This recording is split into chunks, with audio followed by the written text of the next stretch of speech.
आज की तारीख में पाकिस्तान जैसा मुल्क भी डिजिटल मार्केटिंग की तरफ आ चुका है। एसईओ डिजिटल मार्केटिंग वगैरह की यूएस की मार्केट ही तकरीबन $80 बिलियन की है। कि जैसे लॉकडाउन आया 2 साल लोगों के बिजनेस खत्म थे, रो रहे थे लोग, बड़ी बड़ी शॉप्स, बड़े बड़े ब्रांड्स अपने रेंट पे कर रहे थे, आउटपुट क्या थी? जीरो थी। डिजिटल मार्केटिंग और ई कॉमर्स ये दुनिया के बहुत बड़े बिजनेसेस हैं।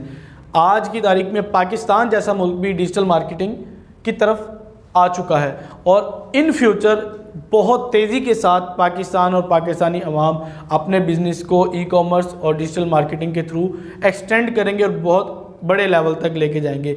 एसईओ डिजिटल मार्केटिंग वगैरह की यूएस की मार्केट ही तकरीबन $80 बिलियन की है। बहुत बड़ा बिजनेस है। डिजिटल मार्केटिंग में लोग क्यों आना चाहते हैं?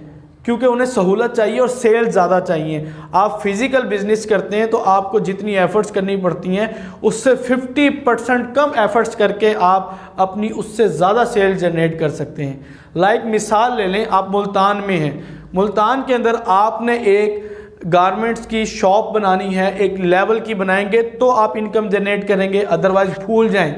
आप गुलगश जाएंगे, गर्देदी मार्केट जाएंगे, कैंट जाएंगे या हुसैनागई बाज़ार में जाएंगे, किसी अच्छी प्लेस पे जाके बनाएंगे ना, गली मोहल्ले या बाहर बनाएंगे तो सवाल ही पैदा नहीं होता।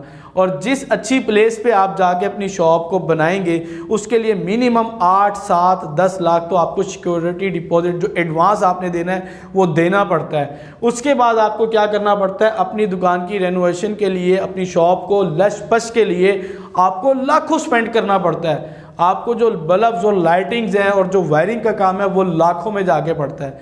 दो बड़े एक्सपेंस हो गए। तीसरा बड़ा एक्सपेंस ये होता है कि जो सेटअप है वहाँ का, नीचे टाइल्स हो गई या टाइल्स बनी हुई भी मिली, जो शेल्फ्स आप बनवाएंगे उसके अंदर आपके अच्छे खासे पैसे सर्व होंगे।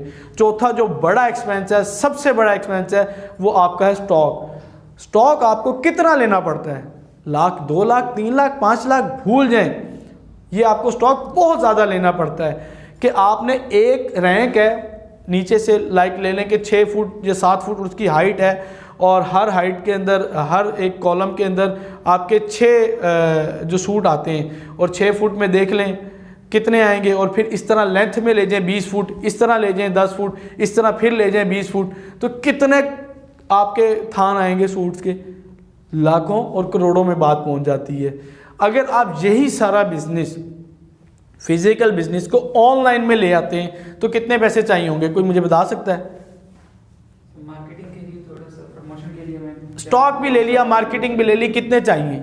टीम भी रख ली, चलें कितने चाहिए होंगे? 5 to 10 आप मिनिमम काम से भी स्टार्ट कर सकते हैं। मैं उन लोगों को भी जानता हूँ जिन्होंने 10, 20, 25 हज़ार से भी काम शुरू किया है और फिर जब पता चल गया ना कि यार काम बिक रहा है, सामान बिक रहा है, वो उसको बढ़ाते हैं, लाख, 2 लाख, 3 लाख। मैंने खुद काम स्टार्ट किया था, कोई 15-20 हज़ार से स्टार्ट किया था ऑनलाइन का। फिर मैंने बढ़ाता गया, जब मुझे पता चल गया कि सेल्स आ रही हैं और आएंगी, मैं बढ़ाता गया 50,000, लाख, 1.5 लाख, 2 लाख, 2.5 लाख, 3 लाख, मैंने लाखों में इसको बढ़ाया है। जितना चाहें आप बढ़ा सकते हैं। इसके अंदर ये डर नहीं होगा आपको कि यार ये पैसे डूब जाएंगे, डूबने वाला सिस्टम नहीं होता इसके अंदर। ठीक है, आपने नीच अच्छी सिलेक्ट करनी है, काम करना है, आपके काम के पैसे और जो आपकी आउटपुट है वो मिलेगी। शर्त यह कि आप एक अच्छे डिजिटल मार्केटर हो, एक अच्छे टीम मैनेज करके आप चल सकते हो। ये बहुत बड़ा बिजनेस है आपका। और इसके साथ साथ अगर आप इसके अंदर आपने आइडिया लगाया होगा कि जैसे लॉकडाउन आया 2 साल लोगों के बिजनेस ख़त्म थे, रो रहे थे लोग, बड़ी बड़ी शॉप्स, बड़े बड़े ब्रांड्स अपने रेंट पे कर रहे थे, आउटपुट क्या थी? ज़ीरो थी। कोई सेल नहीं होने देते थे, आपको पता है, बिल्कुल शॉप्स बंद थी, पूरा महीना भी बंद रही, पूरा साल। फिर जब ऑप्शनल आपको मिली थी कि इस टाइम से इस टाइम आपने ओपन करनी है, उस टाइम में भी उनकी सेल्स इतनी नहीं होती थी कि एक्सपेंस पूरे हों। ऐसा था पाकिस्तान में नहीं, सिर्फ इंडिया में भी, बंगला में भी, यूएस में भी, यूके में भी, दुनिया में काम जो थे वो ठप हो गए थे।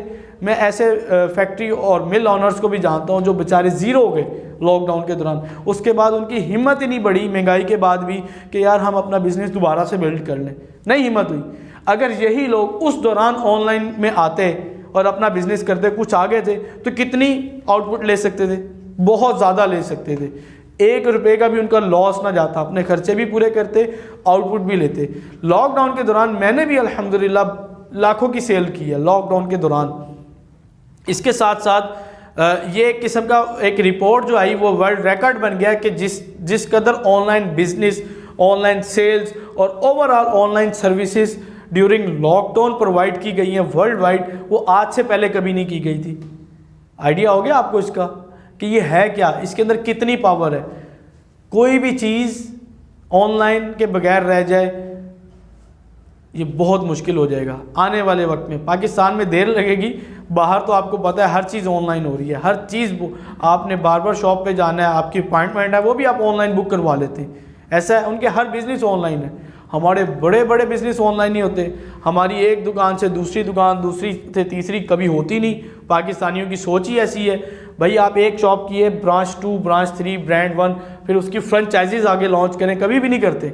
वहीं बैठते जी दादे दा यही काम सी, बाबे दा यही सी, तो मेरा भी यही, मेरे बच्चों का भी यही, आगे नहीं जाते। ऑनलाइन आए और दुनिया में छा जाएं, काम को कहाँ से कहाँ लेके जा सकते हैं। उम्मीद है इंशाल्लाह आपको इसकी बड़ी अच्छी नॉलेज आ गई होगी और आप इसमें अच्छा टाइम देंगे और डिजिटल मार्केटिंग सीखें, अपना भी बिजनेस करें और अपने क्लाइंट्स के भी बिजनेस प्रमोट करें। Thank you so much for watching this video.